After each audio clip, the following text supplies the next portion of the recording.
অলিগলিতে ice cream factory, খবর দিন প্রশাসনকে। পোকাসহ আইসক্রিম তৈরির কারখানায় হানা, খাদ্য সুরক্ষা দপ্তরের। রবিবার জলপাইগুড়ি শহর লাগোয়া ফোল্ডিং মোড়ে এক ভ্রাম্যমাণ আইসক্রিম বিক্রেতার কাছ থেকে বাচ্চাদের জন্য আইসক্রিম কিনতেই চাঞ্চল্য ছড়িয়ে পড়ে শহর সহ জেলা জুড়ে। আতঙ্কিত হয়ে পড়েন বাড়ির অভিভাবক থেকে অনেকেই।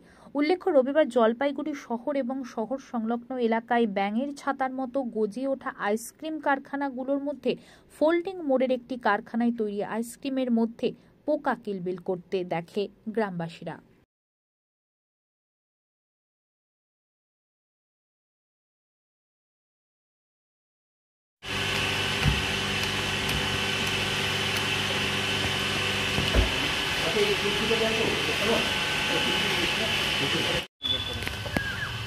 প্যাকেটটা নামা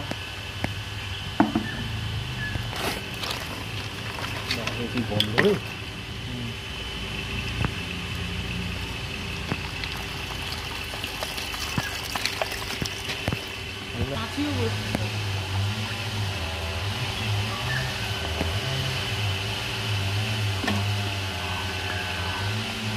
স্যার, আজকে কি দেখলেন পরিস্থিতি বা কি জন্যই আসা? অভিযোগ পাওয়ার পরে আমরা দেখেছি এই যে একটা ভীত সন্ত্রস্ত পরিবেশ তৈরি হয়েছে কিছুটা।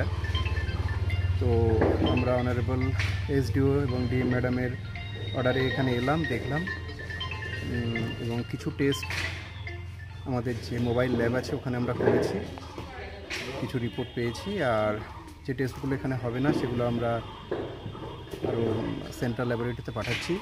সেই টেস্ট আসার পরে আমরা পরবর্তী পদক্ষেপ নেব। তার আগে আমরা যে মালগুলো ভীষণ অস্বাস্থ্যকর পরিবেশে আছে এবং নিয়ম মেনে রাখা হয়নি, প্রিজার্ভ করা হয়নি, সেগুলো আমরা ডিস্ট্রয় করলাম। আর কি দেখলেন স্যার? মানে আপাতত তো ক্ষতিকারক অস্বাস্থ্যকর পরিস্থিতিতে এটা তৈরি হচ্ছিল। এনভায়রনমেন্ট একদমই ভালো ছিল না। না লাইসেন্স আছে, ফুড লাইসেন্স আছে, ট্রেড লাইসেন্স আছে, পেপার ঠিক থাকলেও পরিবেশ ভালো নয়, যে কারণে এখান থেকে কোনো অ্যাক্সিডেন্ট ঘটে থাকতে। জানা গেছে যে রঙের পরিমাণ এখানে বেশি দেওয়া হতো। হ্যাঁ, রঙের পরিমাণে, রং তো আমরা সমস্ত নষ্ট করে দিয়েছি, যেগুলো বেআইনি রং ছিল বা এক্সপায়ার করে গেছিলো।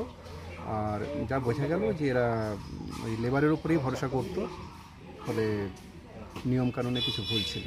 স্যার, এই যে সংবাদ মাধ্যম তো বিষয়টা একটা নজরে নিচ্ছে। আমরা জনগণকে আশ্বস্ত করতে চাই, যারা কনজিউমার আছে, ক্রেতা সাধারণ সবাইকে আশ্বস্ত করতে চাই যে প্যানিক না করে আমাদের গঠনমূলক দৃষ্টিভঙ্গি নিয়ে চলতে হবে।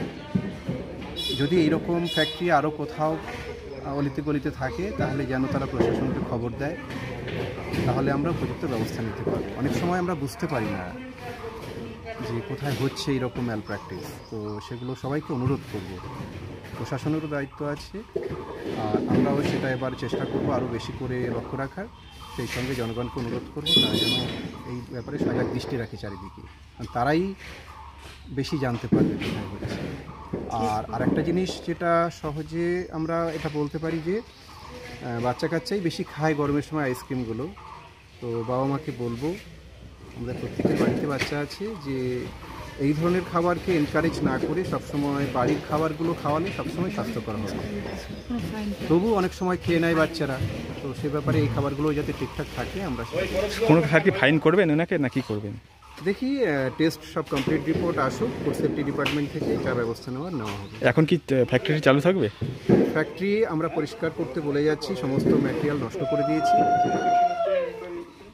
আর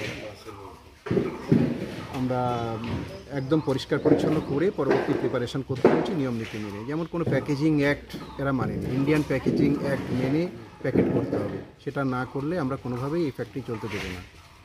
স্যার, আপনার নাম আর পরিচয় বলুন। স্যার, আপনার নাম আর ডিজিগনেশনটা। আমি Debashis Mondal, assistant director, consumer affairs department. ঠিক আছে স্যার।